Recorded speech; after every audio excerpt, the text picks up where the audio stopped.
Hear ye, hear ye. Welcome to the Dukes of Gaming. My name is Ben, the Duke of Design. Thank you for choosing to hang with us for the next hour and some change as we talk about what's happening in the world of video games. You can find us on your favorite podcast service. You can find us on YouTube. You can find us on all our socials, which are linked in the description. Before we get started, I take great pleasure in introducing my fellow Dukes. Only three of us tonight. We're running a slim crew here. But first, we got the Duke of Education. Alfredo, how's it going? Hello, I'm doing pretty good. Just came back from vacation and ready to finally play more video games instead of, actually living in the real world, because who needs that? He's rested and rejuvenated back from vacation, ready to talk some games. And we've got the Duke of Nostalgia with us as well, Taylor. Hello, I'm doing great. Want to take a vacation, so lucky. Don't. Video games are better. Nah, sitting around in the sun, floating down the river. That's what I want to do.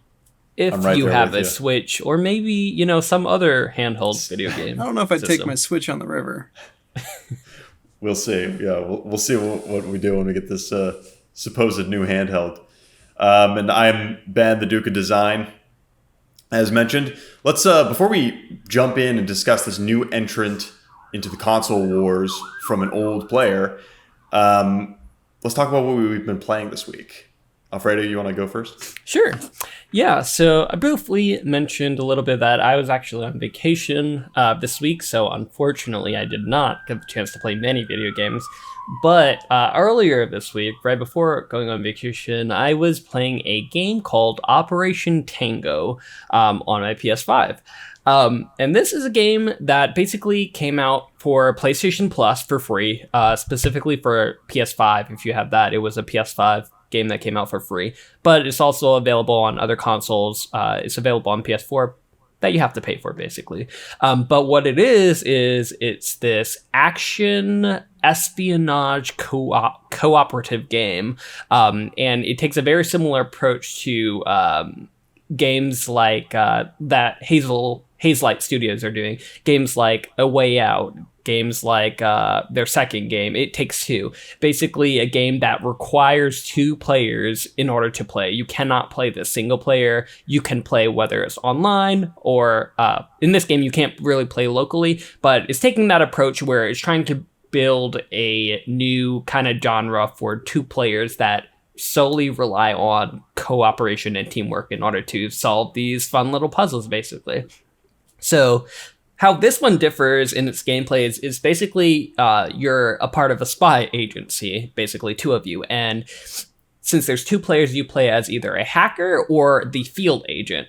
So one, the hacker is behind the computer, hacking codes, doing more stuff like that, going into virtual environments. And the field agent is like running, looking for specific things in the real world, they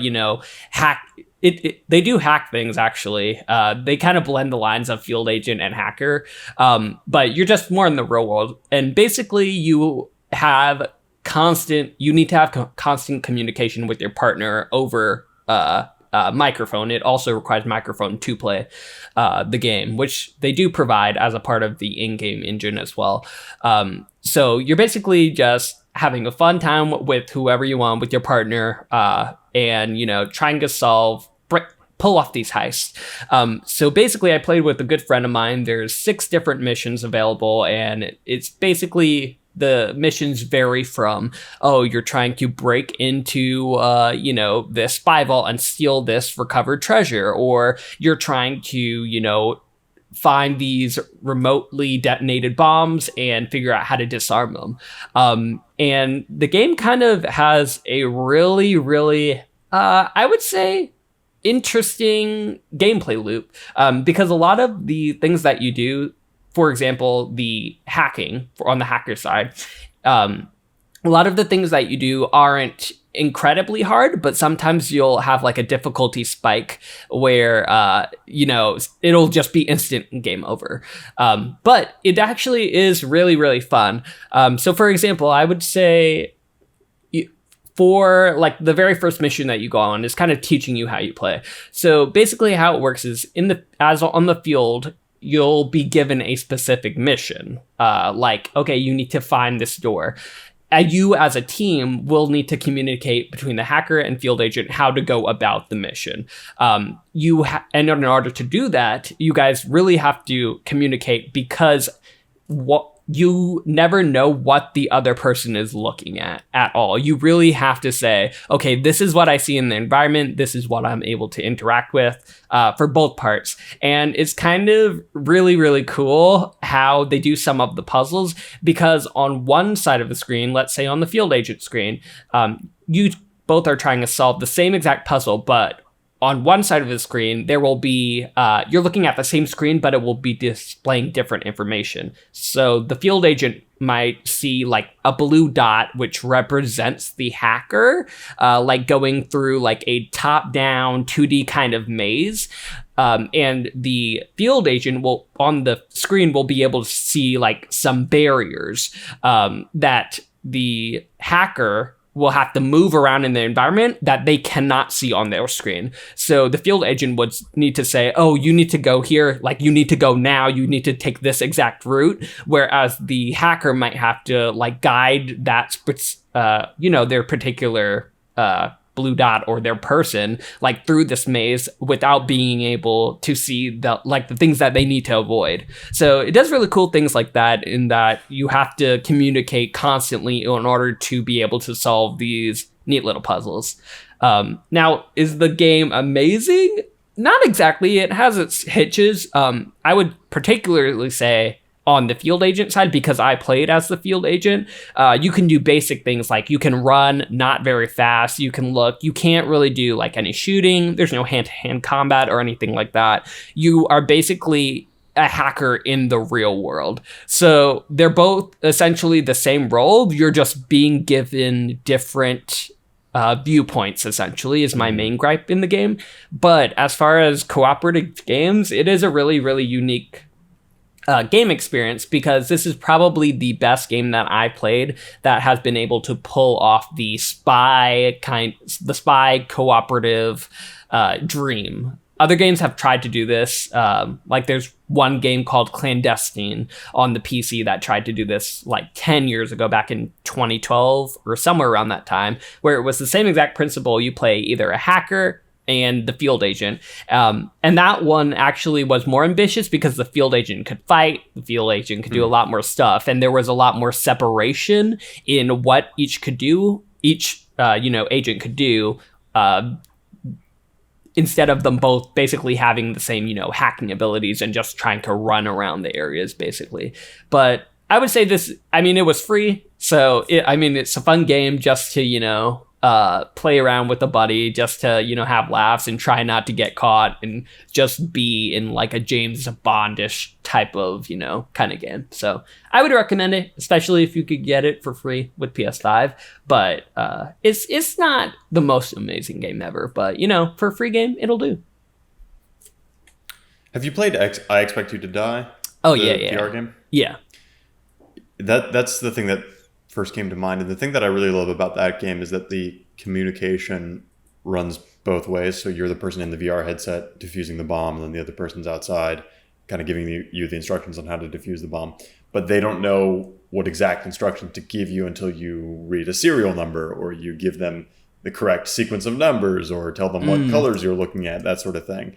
Is it like the field agent's always dictating to the I think... yeah, I get what you're saying. I think you're talking about actually Keep Talking and Nobody Explodes. Oh, I'm sorry. You're right. You're right. I am. But I mixing up the VR games. Yeah, I totally get what you're saying. I would say this game is a lot less. This game is more open world hub-ish, because it's not, with Keep Talking and Nobody Explodes, it's exactly what you're saying. But the person is kind of like sitting in one specific room and trying to solve one puzzle, whereas this game is more open. It allows you to fully explore these open areas, and it kind of, in that sense, it kind of expects you to figure out more things to yourself. So they'll tell you a general location that you have to go, or a general objective, and you have to figure out how to do it. Whereas Keep Talking, Nobody Explodes is more of, okay, this is exactly what I'm seeing on this particular box. I have to do that. and you have to get the instructions for that particular puzzle. Whereas with this game, you have to find the puzzle and then do that kind of.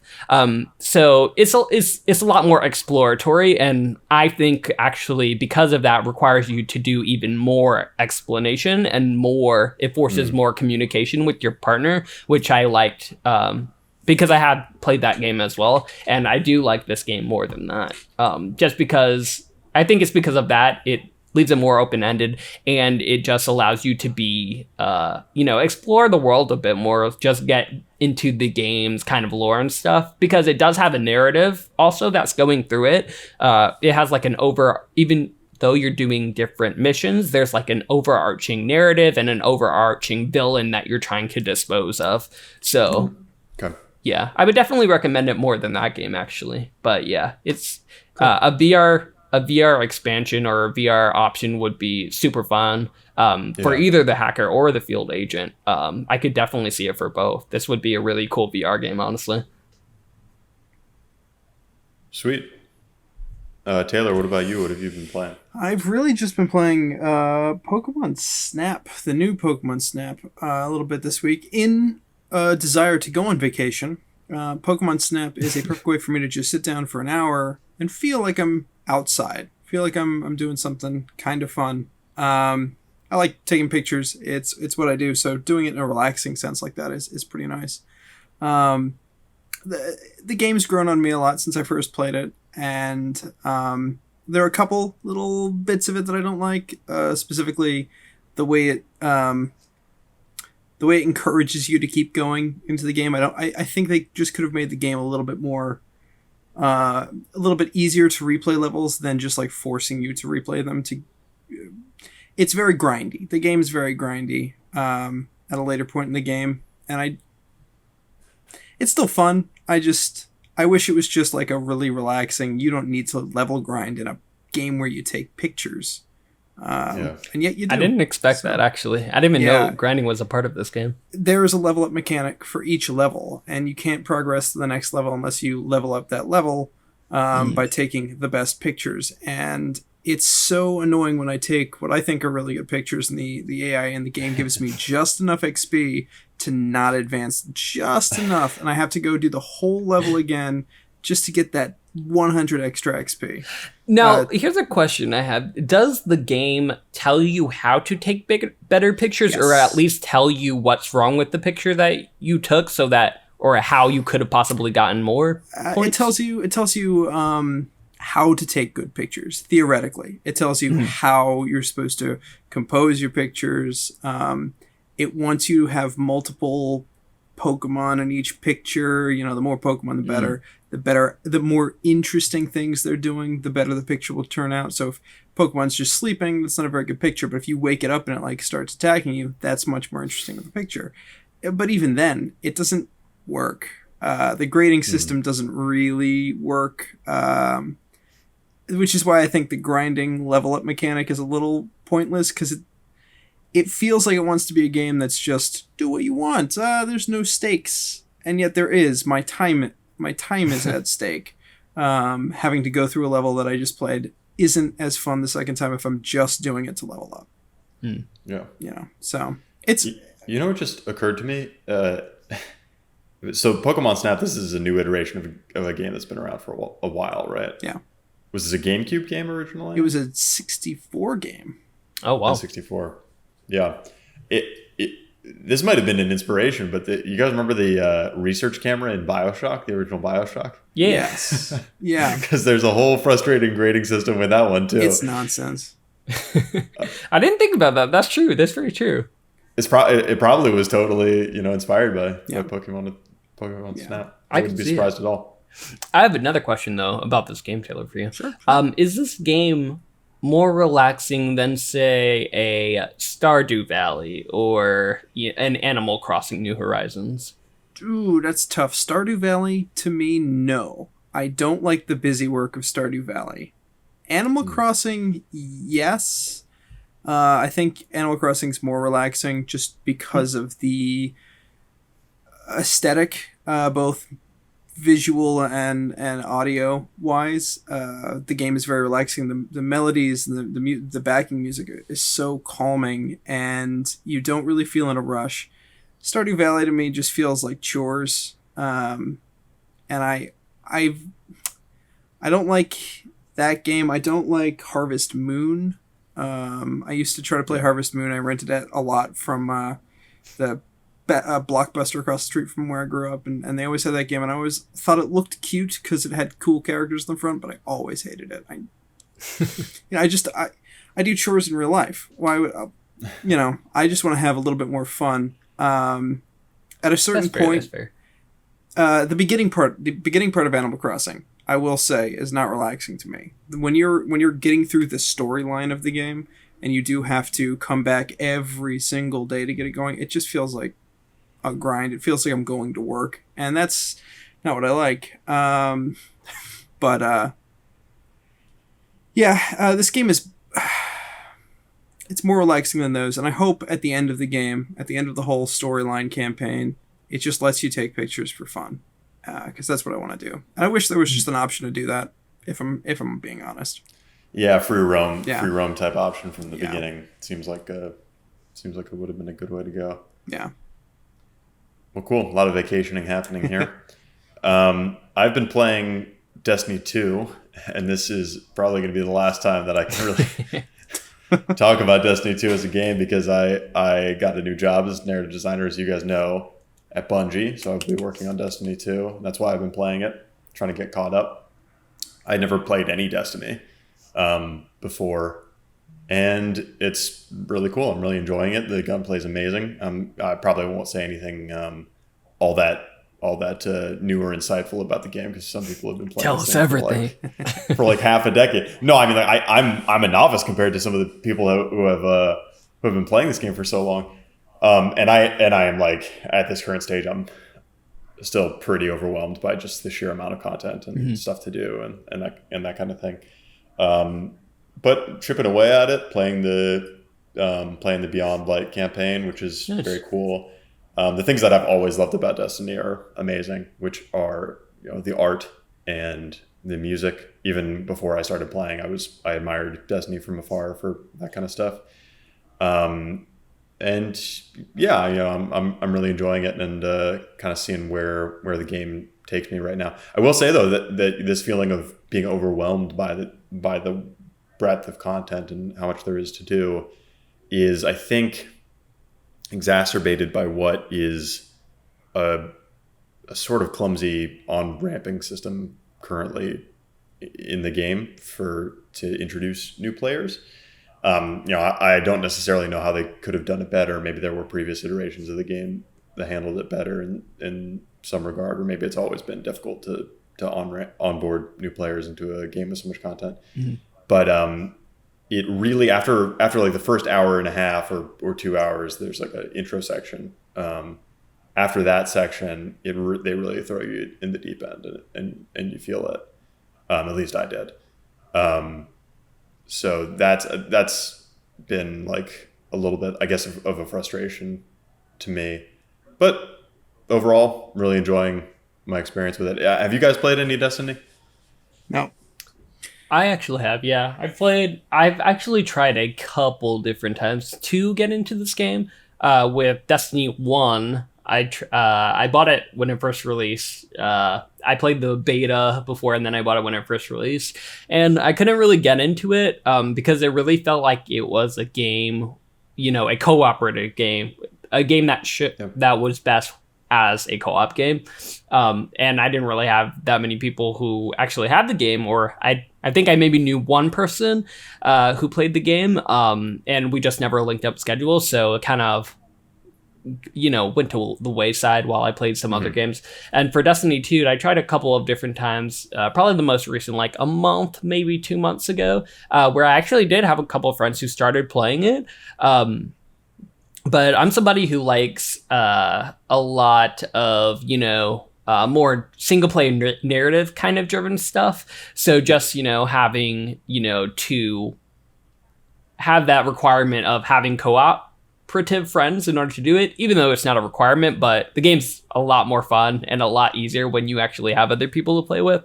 And, since that's usually not my type of game, I kind of drifted off again toward it.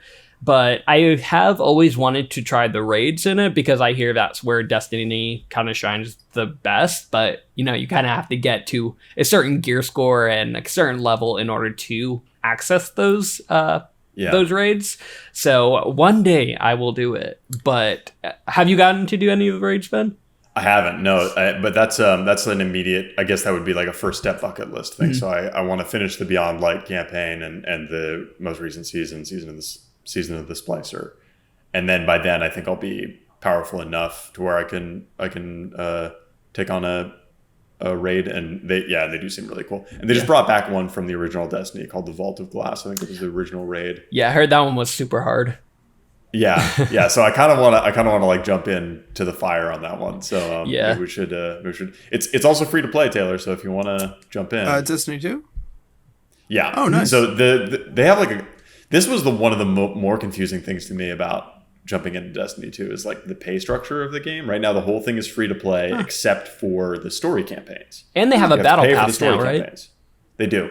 Mm-hmm. They do. Yeah. So you basically the free to play version is like all of the activities in the game, but none of the story driven quests and content. That does seem bizarre. Which was which is what made it difficult a little bit for me to get into it. Yeah. It's definitely a unique way to distribute the content like that. But yeah, so like there's quite a bit of game there that is available in the free to play version, and the raids are among them. Nice. And right now with this version of the game, they like start you at level 1100, gear level 1100, and I think to be able to play some of the raids, you only have to be like 1250 or 1300. So it's not that much playing or grinding to get to that level. It's fairly quick. Like I'm already almost 1250. Okay. And I've been playing 10-15 hours. Nice. Yeah. I will say that when I did play like that 2 months ago, like the actual gameplay mechanics felt really great. Like the actual shooting and like the different types of guns that they actually had, but it's really fun. Yeah, it's really cool. I've been messing with all the different guns and I mean, you would expect Bungie to make really awesome feeling first person shooters. Exactly. They certainly do. Yeah. Now, I want to amend something I said in a previous episode real quick, so the listeners and the viewers don't think I'm a dirty liar. I said that I had a mint plastic sealed Destiny, the original, in box because a customer at my coffee shop when I worked there gave it to me for giving him a lot of free coffee. And I never opened it, or so I thought, because I was doing a little reorganizing of my games recently, and I was like, I know I have Destiny. I was thinking about it because you're working there, and because we've been talking about it for a while, so I'm like, I know I have Destiny. Where is it? I'm going through and I find No Man's Sky. And I go, I never bought No Man's Sky. I didn't buy a physical copy of No Man's Sky. And I realized I had made a comedy sketch back when I was like just out of high school about summoning through devil worship No Man's Sky into existence. And I was like, I need a box for this. And I was looking for a box to put the insert, the sleeve for No Man's Sky. And I guess I used Destiny. I opened it and I slipped No Man's Sky in there. And what was in the case wasn't Destiny. It was Duke Nukem 2. So it's all fucked up. Yeah. I don't know Very where my interesting games. I don't know where my Destiny copy went. So mix up at the comedy sketch. Great. Well, yeah, that's all I want to say about Destiny. Not sure how much more I'm going to be able to say from here on out, but I haven't started yet. Start on Monday. Nice. So yeah, hopefully we can get some raid groups together. Without further ado, let's talk about the only real news item that's worth talking about this week. A pretty big one. The big one. Yeah. Let's jump right into it. Valve has announced that they are releasing a handheld console called the Steam Deck It is going to have Steam OS on it. The low-end version is going to cost $399, and it looks a lot like a Nintendo Switch without removable controllers. What are our thoughts? Let's get some impressions here. Who wants to start? I'll jump in. I am hesitant to like it. Steam has a pretty mixed up history of making physical stuff. The Steam machine, dead in the water. They've done good with VR. They've done very good with VR. But I have to be honest, my biggest gripe with this little Steam portable machine is the controllers. I really don't like the Steam controller. I think it is awkward feeling. I don't even like Xbox, but I do think Xbox has the best controller, and I think it's the polar opposite of the Steam controller. It's got these weird divots. It's clunky. It feels awkward in my hands. And I was worried about that with the Switch early on. I was worried the Switch was too small, but the Switch has a very nice little layout. Everything's right where I need it to be. It's a little small, but it flows nicely. I am concerned. I've watched a couple of the reveal trailers now from IGN and whatnot, and I'm concerned that the controller on this is not going to be good. Specifically because of the giant track pads on it. The guy demoing it mentioned that the trackpads will just sense you touching it. It's like smart sensor. I'm like, there are some big-handed people out there who are going to be playing, and they're just going to be palming that thing, and it's going to be moving the screen around. It's also pretty wide. I know the screen's pretty big, but it just feels like I almost want to say the customization that they're allowing you to do with the controller might hinder sales to some casual people. It just seems like too much. The controller seems like too much. Everything else seems great, seems promising, but from previous Steam reviews I've heard in the past, people who will demo the thing when it's announced will say, this is really cool, this is really dope, and when the actual thing comes out, they always go, oh no. A lot of things I liked about it when I first tried it aren't here anymore, or they've changed or become bulkier. Yeah. So, those are. Yeah, that makes sense, because a lot of I was watching a couple of hands-on first impressions of, the Steam Deck, just to get a sense of, what the people who are actually playing this and getting a first feel of this, how it actually feels. Because, that's probably the number one thing I'm also concerned with. And the ones I was actually looking at, they actually were concerned about the controllers, namely, how, you have two giant analog sticks on both the left and the right, and those are the main way of controlling. But the reviews that I have seen said that they actually feel very good, and that it makes it like you kind of get used to it. So I'm cautiously optimistic about that. What I also heard about the left and right track pads are that they are kind of like how you said, because they are fully customizable, instead of just being a trackpad, you could also customize it to be more akin to kind of like a PS5 controller, where in the middle you have that trackpad that is, you can use it like a swiping kind of motion, but you can also use it for clicking, like as an additional button on the controller if you want. You can use it to set macros, kind of like how you do with just a regular mouse and keyboard. So it has more functionality that you could do that. What might also solve this problem is the fact that because this is with Steam OS, it will have the ability to, completely remap every single button on the controller itself. And with that, you'll also, basically what you're getting here is a mobile customizable mini computer on the go. So I assume you'll be able to, hook up whatever Bluetooth controller that you want to it. I know for a fact that you can hook up like a mouse and keyboard, because some of the reviews were actually doing that, which is pretty cool. But at that point, that begs the question of, why not just have a computer? Why not just have like a way more powerful computer? Laptop. Just a laptop. Yeah, a laptop, a gaming laptop. And, I think the answer is this is meant to capture the lightning in the bottle that is, the Nintendo Switch, where, Nintendo Switch has all of the Nintendo games, but it also is an indie machine, like that you'll be able to play all these indie games on the go.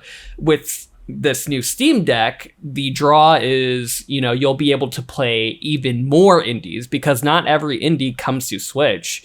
With this Steam Deck, like, the possibilities are endless. You can play AAA games on it. Not on like the highest fidelity, but like on medium to high graphics, depending on what game it is. Like, you can play a game like Control, which is never going to come to Nintendo Switch because it just simply is not capable of playing that type of game. So that's kind of the draw here, that you'll be able to play these games on the go. But at the same time, I'm like we said, I don't know exactly who this is being marketed to, because I think the people who are into, super indies, like who want all of the games that they can possibly get, would have a PC. I don't think, people are buying Nintendo Switches specifically for indies. That's just an added benefit. But with this one, it seems to be, it's being, you could see it as a better Nintendo Switch without the Nintendo games. And I don't know how people are going to latch onto that when they can just get a gaming laptop, for example. I mean, my big takeaway is just that. I mean, there's legitimate competition to Nintendo in the portable console space now. I mean, Sony completely ceded that territory to Nintendo when they gave up on the Vita, and decided not to pursue any additional handheld hardware, at least to our knowledge. This seems like a legitimate contender. I feel a little bit differently than you guys. The $400 price point for a piece of hardware this capable, Control was melting people's PCs 2 years ago. And it can run it. It's not going to run it at max spec, but it will run it at 60 frames per second at 720p resolution, which is the native resolution of the screen, which is awesome. That's fantastic for a portable console. You can't do that on the Nintendo Switch. So there's much more future proofing here. I feel like this to the people who didn't just want Nintendo to have better hardware, but wanted a portable console with better specs, this is the answer. This is the Switch Pro with the updated specs. It's amazing timing. You didn't get from Nintendo. Yeah, exactly. Well, they literally went out of their way to say, we're gonna make sure there's no drift. Right. So. Right. Yeah, I mean, go ahead. To that point, I take your guys' hesitation with the hardware stuff, and Valve is not immune from this. I see their hardware trajectory as generally positive. You know, it started with I guess Steam Machine or Steam Link. I'm not sure which came first, and then the Valve Index is a great piece of hardware, but the controllers are very, very prone to error. In fact, I remember when we were working on Saints and Sinners, people would complain that we mapped Sprint to the stick click on the index, which a stick click is like a very standard mapping for Sprint. Yeah. They complained that we mapped it to the stick click because Valve's sticks were so prone to failure that if you clicked them a lot, they would just break. So they were like, you guys don't understand this. You can't map it to this button. Otherwise we will all break our controllers if we play your game. So I'm sure there's going to be faults like that. And they might have this layout with these trackpads and realize that, oh crap, that's actually a nightmare for people to play with. But that didn't stop the Switch. Like those problems didn't stop the Switch. The stick drift did not stop the Switch. True.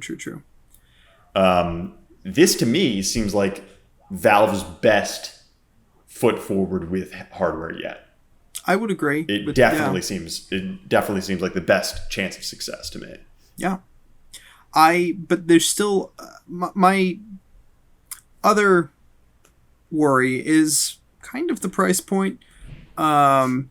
Because I do agree. It's nice that Nintendo has some serious competition. This is, as you said, this is exactly what people wanted when they wanted a Switch Pro. A much better hardware system. But I can't see kids, from a business standpoint, I can't see kids going, Mommy, can I get a Switch? Mm-hmm. Or can I get a Steam Deck for Christmas? Right. Steam Deck also sounds like something you would do in the bedroom. I just noticed that. You want to what now? You want to what? Little Timmy? It reminds me a lot of the Genesis. What was the portable Genesis? I can't remember the name. Me either. Yeah, great. I can look it up. Great memory though. Yeah. But it reminds me of that big, powerful machine, which was miles better than the Game Boy. Game Gear. The Game Gear. Game Gear. Miles better than the Game Boy, its main competition. But it died quietly and alone.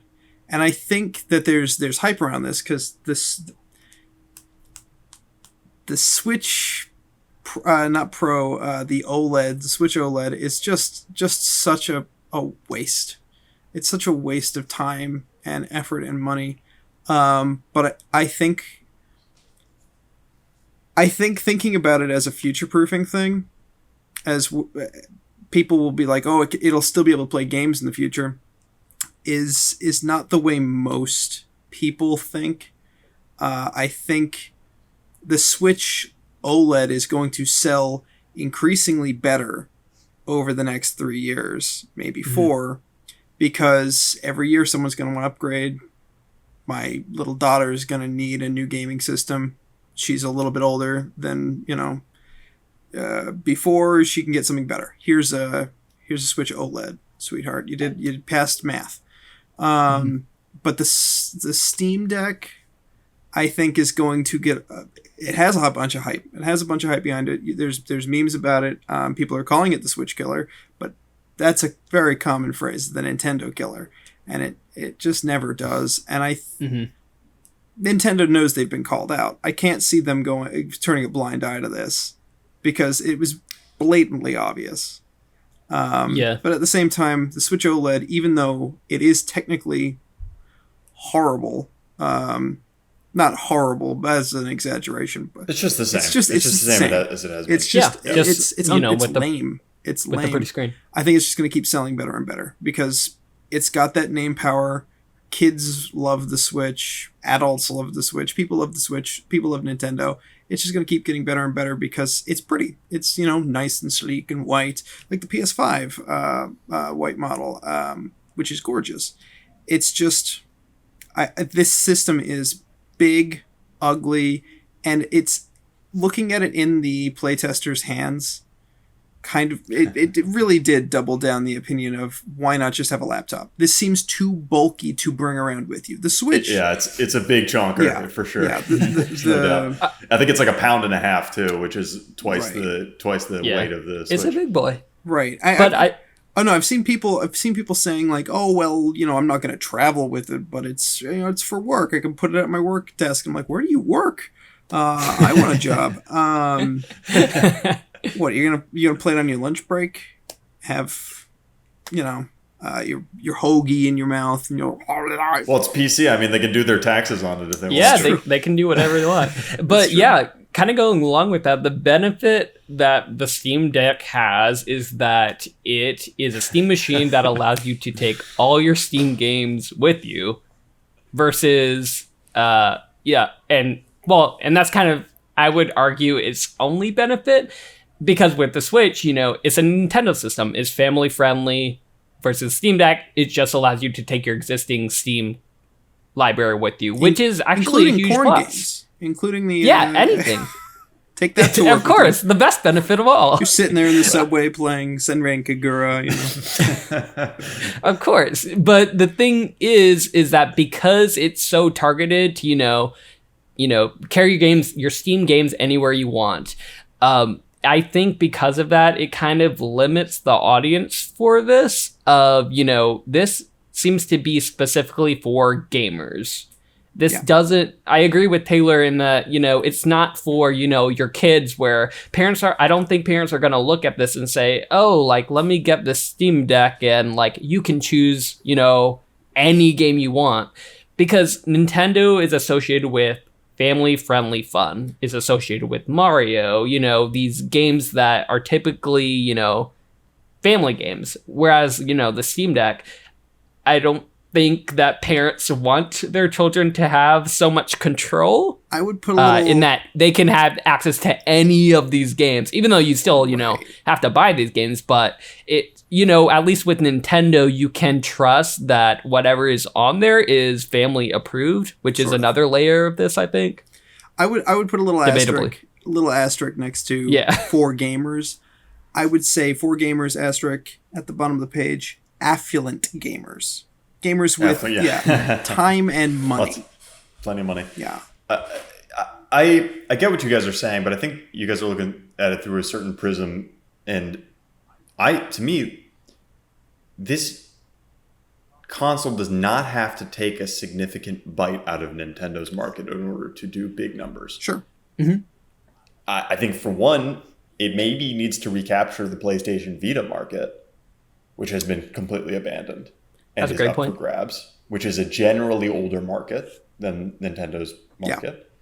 Yeah. It'll grab some of the people that love the Switch, because plenty of people that love the Switch also love Steam. And and if they love the Switch because they can take it on the go, now they've got something that they can take their Steam games on the go with too.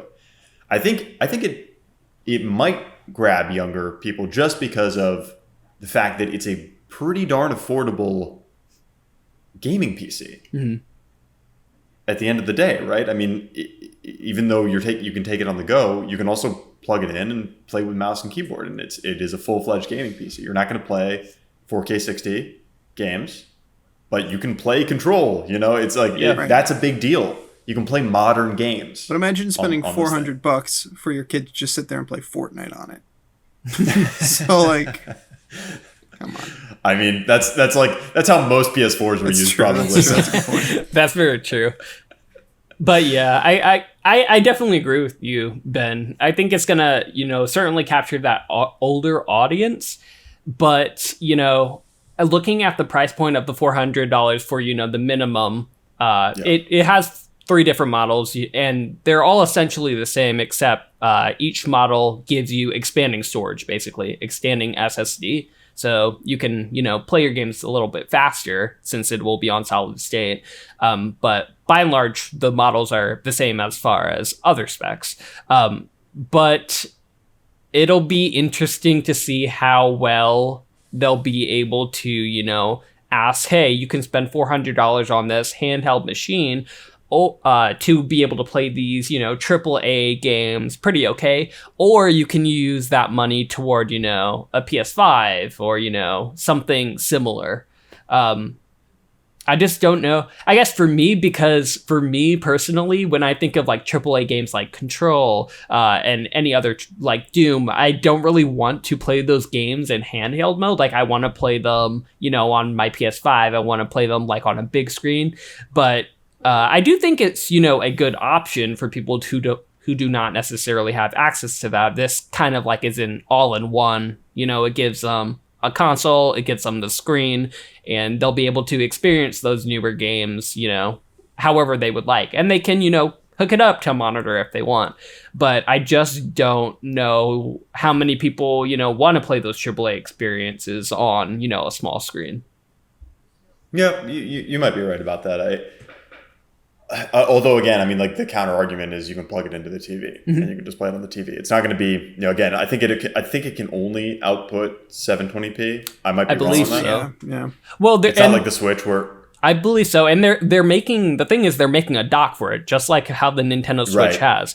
The dock just isn't gonna be shipped out when this handheld is shipped out, so they're making it, and who knows what additional capabilities that's gonna add, but that will at least help to transition, or solve the issue of, instead of having to manually hook it up to TV, you'll just be able to put it in the deck and have it show up on your screen, Right. just like the Nintendo Switch. Honestly, the place I think this actually fits the best is as a console. It just so happens to have a screen. I really do agree that this is a nice way for people who just want to play those games to play them, because games are getting bigger and beefier, and saving some of that storage space on your work computer or gaming computer or whatever you have, your main desktop, doesn't hurt. If I could play every game on the PlayStation, I would, but I can't. Steam gives me a very, very, very, very broad catalog to pull from, so I think it has its place just sitting there as a gaming machine. Maybe not even for traveling, because I honestly don't see the appeal of it for traveling. I did this morning. I really did. I woke up this morning, thought, wow, it's so cool. And the more and more I watched and listened, I was like, Is it just because it's too big and heavy? It's just too. It is kind of. It's like tablet size. It's almost. tablet. It's too much to really be considered a portable console in the same way that the DS or the Game Boy or the Vita was. Yeah, exactly. The Switch was already pushing the limit. Exactly. There. This one really is over the edge. The Switch will take up a good chunk of my bag. The DS wouldn't, and the Vita wouldn't at all. Yeah. I do see what you're saying about this replacing the Vita market. I absolutely think that's what this needed to fill. Because it gives you so much more access to things that you just want.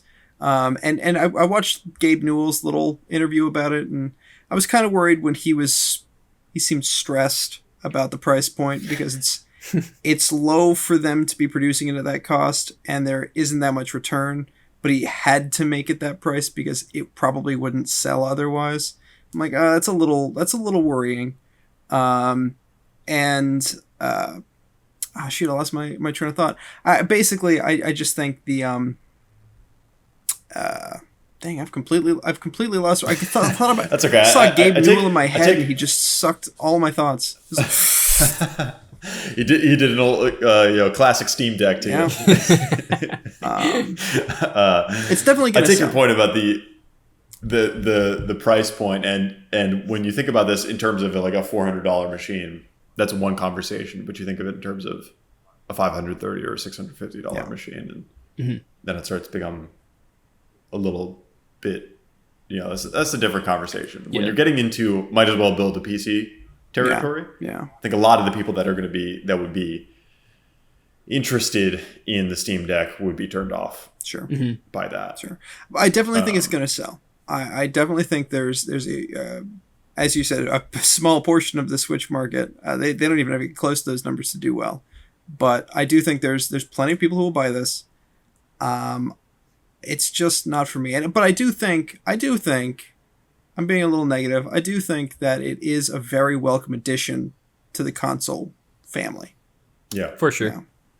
Yeah. I love that it stirs the pot. I love that Valve is actually getting into the console game in a way that seems like it has real legs and viability. We brought up the Steam machine, and I wouldn't even know enough about that to make like a post-mortem analysis of it, because it was such a confusing rollout from the get-go. It never seemed like something that was going to take off or catch fire. This does. This seems like there's real enthusiasm for this. Yeah. Like people are looking at this and are like, okay, yeah, I can really see myself using this. Yeah. Another thing that I kind of consider when I think of these kind of new consoles is, to what degree could this be my only console? If I was somebody, all three of us, we're interested enough in games that we have multiple machines, whether we can afford it or not. We make work. Don't tell my bank. Yeah, exactly. We make it happen. There are plenty of people who either aren't interested enough in games to want to have multiple machines, or who can't afford it. Mm-hmm. So what is the viability versus the other portable console on the market, Nintendo Switch? If you have a Switch, you're not playing a lot of the latest games. Right. The only major upside to that is that it's the only place you can play the great Nintendo games that come out. With Steam, it's kind of the opposite. It's like you're going to get most of the major games that come out, and they're going to play great. you're also going to get all of the indies. Yeah. Because they all hit Steam. Yep. Unless they're exclusive. They all hit Steam first. Mm-hmm. So the only things you're not going to get are the platform exclusives at that point, which is a sizable amount of really great stuff. It's probably the best stuff that you can play that Exactly. you're not playing.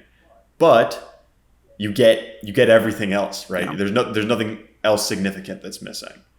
And there's still some PC exclusives, but and that's kind of why I'm concerned, because who is in that, I don't even know what to call it, that how you have that Venn diagram of graph, is that when you have the circles and see who overlaps, so who's in that Venn diagram of people who are so super interested in having the latest games and being able to play those on the go as their only console, and don't have another console, because, I assume if you're trying to play these latest games and you want everything that, you can't play on a Nintendo Switch, you would probably have a PC or some other console that is capable of running those latest and greatest games. And that's why I think there's not that many people who are like that, because, if you're into games and you're going to be playing the latest and greatest AAA games on something that can play it and something that plays it well. So I have a feeling this is, just going to be more geared toward those people who want an additional way to play, their Steam library on the go, versus, the casual gamer who is kind of comparing Nintendo and this new Steam Deck. Because I think if it is that casual gamer, they won't necessarily care too much about playing those latest and greatest games. I mean, I could be wrong. There's an edge case for everything.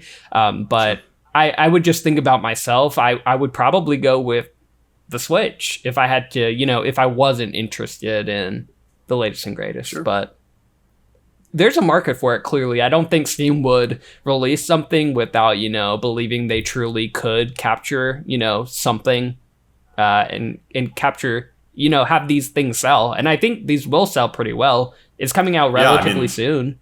And the pre-orders have been really really good. Yeah, really hot, and you have to put $5 down to secure one. Yeah, so, and that says something. Yeah, and what's really cool too is they're trying to prevent the whole scalper situation with the next gen consoles by making it so that you can only reserve if you have a Steam account that was made prior to June. So I mean, they're making some good choices as far as all of that goes. And we won't have to wait too long to see, how these things are selling. Yeah. Definitely. All right. Well, on that note, those are our thoughts on the Steam Machine, and we will keep you abreast if we have any updated thoughts as we learn more. But until then, let's close with a reminisce. Alfredo. Yes. Take us away.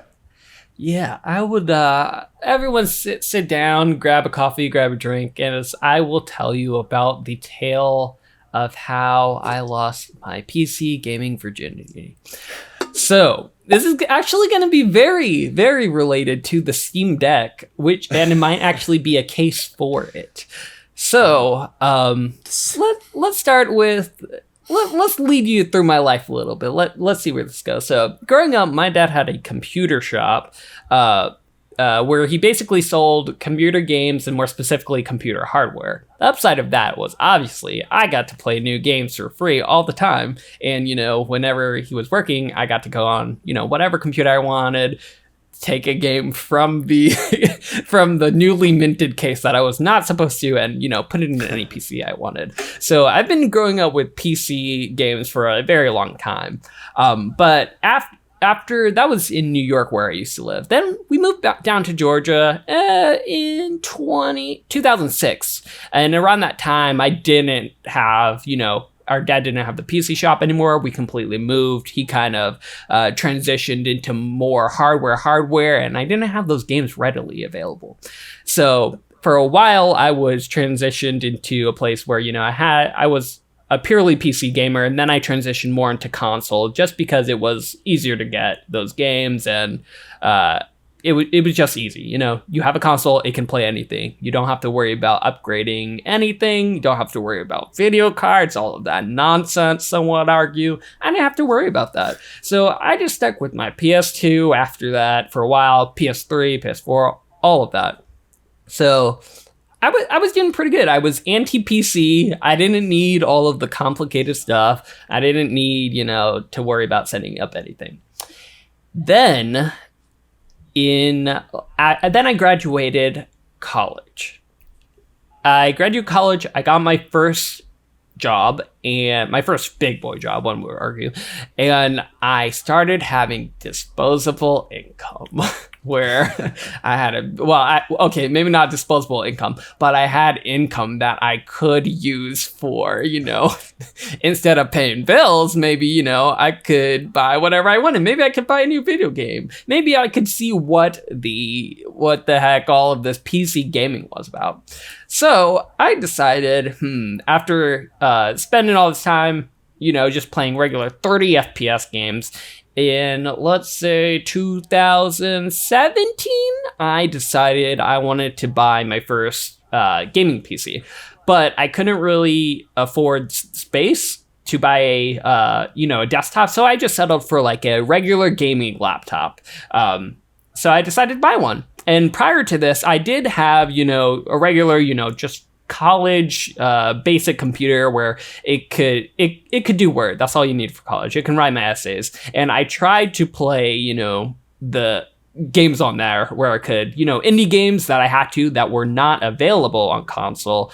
I just played it on my PC and they ran horribly. I remember one time I was trying to play Conan Exiles, which is like an open world Conan. Is kind of like a survival. It's a survival game. It's kind of like Rust, something like that, where you can build things, you can fight barbarians, you could raise cattle, stuff like that. And I remember how terrible it looked.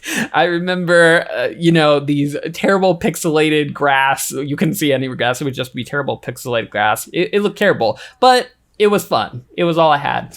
So soon after, I decided to get this gaming PC. And the very first game I decided to boot up buy to celebrate such an occasion, just to see how this ran, was a game called The Division 2. And my God, did that experience change my life. I experienced for the first time, it was greater than 60 FPS, but something bigger than 30 FPS. This thing had ray tracing on it, so it looked amazing. And it was, I want to say it was like maybe 100 frames per second that this game was running. Everything was so fast and so fluid. I literally had like a jaw-dropping moment. I was like, is this what I've been missing out of my entire life? And that's how I discovered PC gaming. And how it actually is superior to console gaming. Because it's just such a surreal experience when you've been experiencing 30 FPS and, you know, the just enough to run things well and have a good experience. And then you get to experience the creme de la creme that is ultra settings on a PC. It's kind of one of those experiences, I would say akin to like my first VR experience, where I just put on the glasses and I was like, whoa, this is what gaming is? Like, we have this now? This is like amazing. I just remember that moment very vividly of being able to, you know, shoot down people in Division 2, see how amazing, you know, the graphics look of Washington, D.C., the setting of that game. And then also go back to some other games that I've been playing on my crappy PC prior, and seeing how much better they ran and how much better they looked. Conan, for example, I remember flipping the switch from like lowest settings to ultra settings. And I was playing this game with somebody else, actually. And he had said that he couldn't see me when I was on low settings because I was in a completely open area. I was like, what do you mean? There's literally nothing here. It's a barren desert landscape. There's nothing here. How can there not see me? Yeah, he said, he was like, no, you're behind like a couple of trees and bushes. I was like, dude, there's nothing here. And he told me, oh, you need to update your settings, switch to ultra. And I flipped the switch and it was night and day. Like, it was a completely different game. Suddenly, instead of barren landscape, I was actually in a lush tropical rainforest with all these different trees, all of these different foliages. I didn't know what was happening. But those two memories specifically made me realize how amazing PC gaming is, honestly, and how far we came. And, you know, actually makes me think, you know, maybe the Steam Deck will capture some of those experiences for some people. You know, it's gonna be able to run at higher than 30 FPS. It's gonna be hopefully running pretty good. It won't be able to run on ultra, I don't think, but it will run most games at medium to high settings. But I think that this would be a great way to at least introduce people into the PC ecosystem and get them to see, oh, like, these are the customizable and better things that you can do on a PC versus just your console, which is very strict and very rigid. You get what you get with the box. But, you know, with the Steam Deck, or with the PC in general, you have all these options to customize your experience and make it how exactly you want it. And that was how I lost my PC gaming virginity. The end. Everyone get the Steam Deck. Everyone play Excellent. A PC. I feel like I need to wash my hands after that one. But yeah, brilliant, amazing. You kept using like the word hardware, and you kept going like this hardware. Yeah, I did the hand, so you really got, you know, you got the feeling. Yeah, excellent. Well, thank you for watching or listening to the Dukes of Gaming podcast. You can listen to us on your favorite podcast services and watch us on YouTube. Leave a like, review, a comment, or anything you can to help support the show. You can even email us at therealdukesofgaming@gmail.com to have your submission read on the air. And all of our socials are in the description as well, as per usual. And we will be coming at you next week with more spicy hot takes. Click the bell as well and get notifications of when we release our latest videos on YouTube. We post everywhere, every Monday, every week. So make sure you start your week right with me and the fellow Dukes. And we'll see you next week. I bid thee farewell.